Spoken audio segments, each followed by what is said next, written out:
Good morning friends. આજે આપણે ધોરણ 10ના ચેપ્ટર નંબર 14 સંભાવના વિશે અભ્યાસ કરીશું। તો સંભાવના શોધવા માટેનું સૂત્ર છે P ઓફ E બરાબર ઘટના E ઉદ્ભવે તેવા પ્રયત્નોની સંખ્યા ભાગ્યા પ્રયત્નોની કુલ સંખ્યા। તો ઉદાહરણ નંબર 1 જોઈએ તો સિક્કાને એકવાર ઉછાળવામાં આવે ત્યારે છાપ મળવાની સંભાવના તથા કાંટો મળવાની સંભાવના પણ શોધો। તો અહીંયા જોઈએ આપણે સિક્કાની એક બાજુ શું હોય છે છાપ અને એક બાજુ કાંટો હોય છે। છાપ આપવાની સંભાવના ધારો કે P ઓફ E છે, કોઈ પણ અક્ષર અહીંયા લઈ શકાય। અહીંયા P ફિક્સ રાખવાનો કારણ કે એનું સંભાવનાનો જે પ્રોબેબિલિટી ઇંગ્લિશમાં કહેવાય છે એ માટેનો P છે, અને Eની જગ્યાએ તમે H લો તો પણ ચાલે, કંઈ પણ લઈ શકો। તો P ઓફ E બરાબર છાપ આવવાના પરિણામ। તો કોઈ પણ સિક્કો હોય તો એની એક તરફ છાપ હોય અને એક તરફ કાંટો હોય। તો છાપ આવવાનું પરિણામ કેટલું છે 1 અને કુલ પરિણામ કેટલા હોય 2, તો 1/2। ધારો કે કાંટો આવવાની સંભાવના P ઓફ F છે, અહીંયા તમે T પણ લઈ શકો છો। તો P ઓફ F બરાબર કાંટો આવવાના પરિણામ ભાગ્યા કુલ પરિણામ। તો એક સાઈડ કાંટો હોય અને એક સાઈડ છાપ હોય તો કાંટો કેટલી વખત આવશે 1 વખત ભાગ્યા કુલ પરિણામ 2। આ ટોટલ સંભાવનાનું મૂલ્ય કેટલું હોય તો P of E plus P of F, તો 1/2 પ્લસ 1/2। તો હંમેશા કોઈ પણ પરિણામો આપેલા હોય તો એની કુલ સંભાવનાનું મૂલ્ય કેટલું હોય હંમેશા 1 હોય। ઉદાહરણ નંબર 8, એક ડબ્બામાં 3 ભૂરી, 2 સફેદ અને 4 લાલ લખોટીઓ છે। જો ડબ્બામાંથી યાદચ્છિક રીતે એક લખોટી પસંદ કરવામાં આવે તો તે સફેદ હોય, ભૂરી હોય, લાલ હોય તેની સંભાવના કેટલી? દરેક જે 3 પ્રકારની લખોટીઓ આપી છે એની સંભાવના આપણે શોધવાની છે। તો આ ટાઈપના એક્ઝામ્પલમાં પહેલાં કુલ પરિણામો શોધી દેવાના। તો અહીં શક્ય કુલ પરિણામો કેટલા થશે તો 3 + 2 + 4 બરાબર 9। તો 3 ભૂરી, 2 સફેદ અને 4 લાલ, તો ટોટલ કેટલા થશે 9। હવે જે સફેદ છે તો એને ઇંગ્લિશમાં વ્હાઇટ કહેવાય એટલે W, ભૂરી છે અને બ્લુ એટલે B, અને લાલને રેડ એટલે R। આપણે એ અક્ષર વડે દર્શાવશું।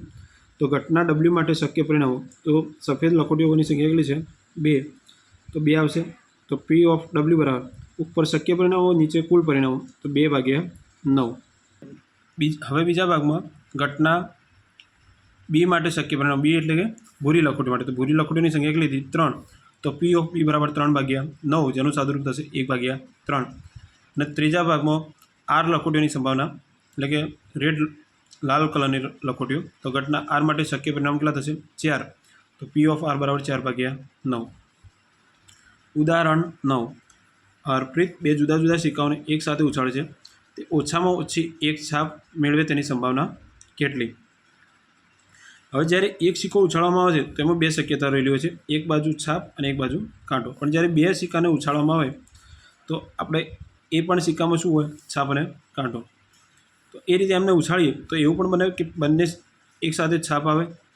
હવે એવું બને કે પહેલી વખત છાપ અને બીજી વખત કાંટો આવે, પછી એવું પણ બને કે પહેલી વખત કાંટો આવે અને બીજી વખત છાપ આવે, અને એવું પણ બને કે બંને વખત કાંટો પણ આવે। એટલે શું થશે શક્ય પરિણામો બંને છાપ આવે, છાપ અને કાંટો આવે, કાંટો અને છાપ આવે, અથવા બંને કાંટા આવે। તો શક્ય કુલ પરિણામોની સંખ્યા કેટલી આવી 4। હવે અહીંયા શબ્દ છે ઓછામાં ઓછી એક વાર છાપ, એનો મતલબ એમ થાય છે કે એક વખત આવે એ તો લેવાની છે, પણ એનાથી વધુ આવે એ પણ લેવાની છે। તો ઓછામાં ઓછી એક છાપ આવે તેવા પરિણામની સંખ્યા કેટલી થશે 3। કયા કયા? એક ડબલ H વાળું, HT વાળું, TH વાળું, તો કેટલા થશે 3। તો P ઓફ H બરાબર શું થશે શક્ય પરિણામો ભાગ્યા કુલ પરિણામો, 3/4। હવે સ્વાધ્યાય 14.1નો એક્ઝામ્પલ છે નંબર 4, કયા વિકલ્પ ઘટનાની સંભાવના ન હોઈ શકે? તો આ ટાઈપના એક્ઝામ્પલમાં તમારે એ ધ્યાન આપવાનું છે કે સંભાવનાનું મૂલ્ય ક્યારે 1થી વધુ ના હોઈ શકે, સંભાવનાનું મૂલ્ય ક્યારે ઋણ ના હોઈ શકે, અને સંભાવનાની જે ટકાવારી રહી એ 100%થી વધુ ના હોઈ શકે। તો અહીંયા આપણે વિકલ્પમાં જોઈએ તો 2/3, તો એ 1થી મૂલ્ય નાનું થશે એટલે એ સંભાવના હોઈ શકે।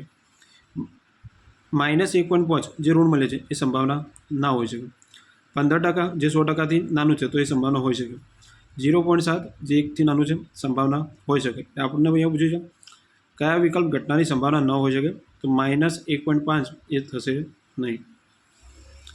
હવે એક્ઝામ્પલ નંબર 14 છે, સરખી રીતે ચીપેલા 52 પત્તાની થોકડીમાંથી એક પત્તું કાઢવામાં આવે તો લાલ રંગનો રાજા।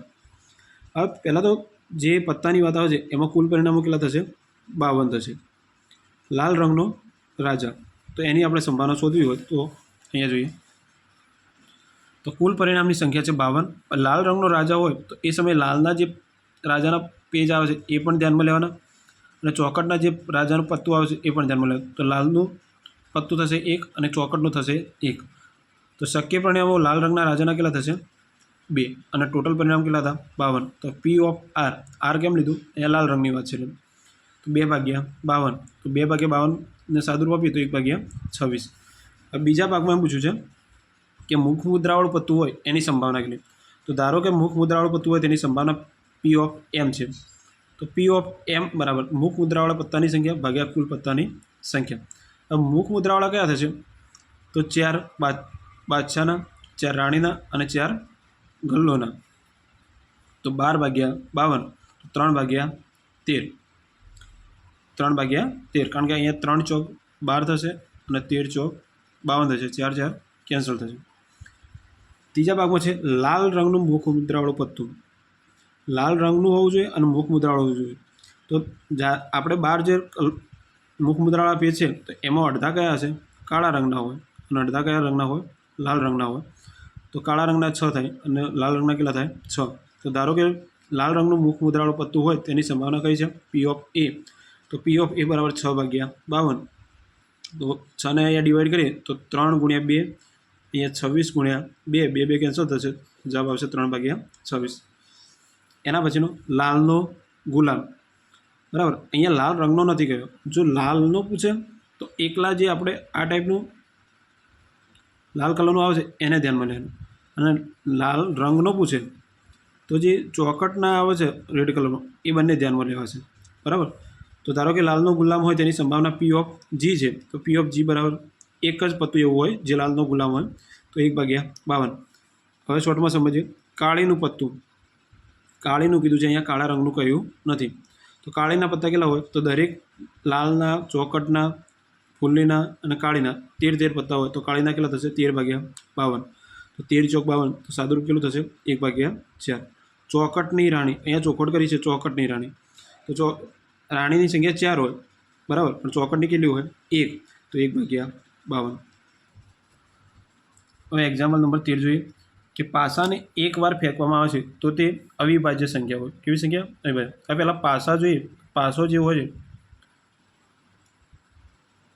તો એમાં 6 સાઈડ હોય 1 2 3 4 5 અને 6 આ ટાઈપના એના ઉપર ડોટ કરેલા હોય અથવા નંબર લખેલો હોય.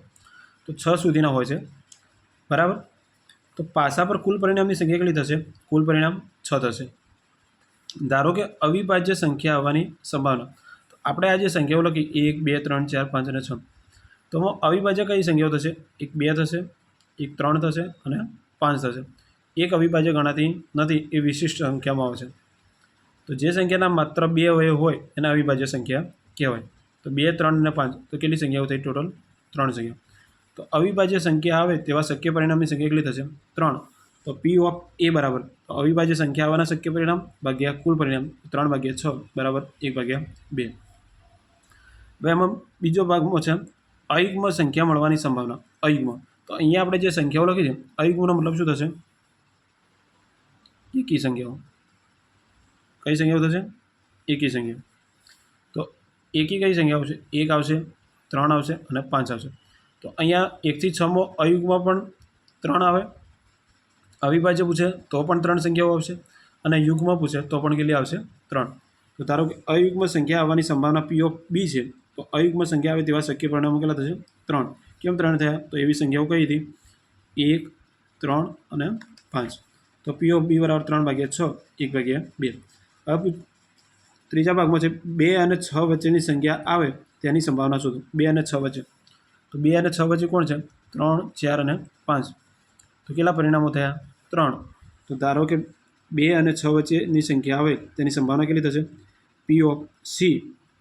તો પી ઓફ સી બરાબર 3/6 બરાબર અહીંયા કેન્સલ કરીએ આપણે તો 3 દુ 6 ઉડી જાય તો કેટલા આવશે 1/2.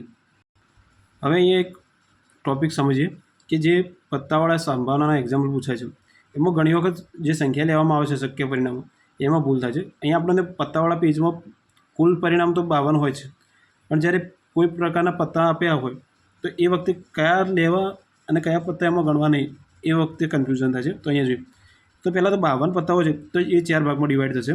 એટલે કે લાલના 13 હશે, ચોકટના 13 હશે અને કાળીના 13 હશે અને ફૂલીના 13 હશે. તો આ દરેક પેજ કેટલા થશે 13 13 અને 13. એટલે ટોટલ કેટલા થશે 52. હવે જ્યારે તમને પૂછે છે સ્પેસિફાઈ કરીને કે લાલ રંગના, તો લાલ અહીંયા રંગ જોવાનો છે આપણે, બરાબર. તો લાલ રંગ બે વસ્તુમાં જોવા મળે છે, એક લાલના પત્તામાં અને એક ચોકટના પત્તામાં. તો એ વખતે લાલ રંગના પૂછે તો ત્યારે તમારે કુલ પરિણામ કેટલા લેવાના? 26 લેવાના. કેટલા લેવાના? કુલ પરિણામ નહીં, સોરી, શક્ય પરિણામો. કુલ પરિણામ આવશે 52. એ જ રીતે કાળા રંગના આવો શબ્દ યુઝ કરે તો એ વખતે જે કાળીના પત્તા આવે છે એમાં પણ કાળો રંગ હોય છે, અને ફૂલીના પત્તા આવે છે એમાં પણ કાળો રંગ હોય છે. તો એ સમયે એ પણ કેટલા થશે? 26. એટલે એ વખતે સંભાવનાનું મૂલ્ય જે લેવામાં આવશે, કાળા રંગના પૂછે તો 26/52 આવશે, લાલ રંગના પૂછે તો 26/52, અને સ્પેસિફાઈ કરીને પૂછે કે લાલના ચોકટના તો એ વખતે 13/52. બીજું એક પૂછે છે મુખ મુદ્રાવાળા પત્તા, બરાબર. તો મુખ મુદ્રાવાળા પત્તામાં જે એકો આવે છે, બરાબર, એ એકો ગણાશે નહીં. એમાં જે એટલે કે ગુલ્લીના પત્તા, ક્યુ એટલે રાણીના પત્તા, અને કે એટલે કે બાદશાહના. તો આ દરેક કેટલા હોય છે? 4, 4 અને 4, એટલે ટોટલ કેટલા થશે? 13, સોરી 12. કેટલા થશે? 12 થશે. 3 વાર 4 એટલે કેટલા થશે? 12. તો મુખ મુદ્રાવાળા પેજ કેટલા થશે? 12 થશે.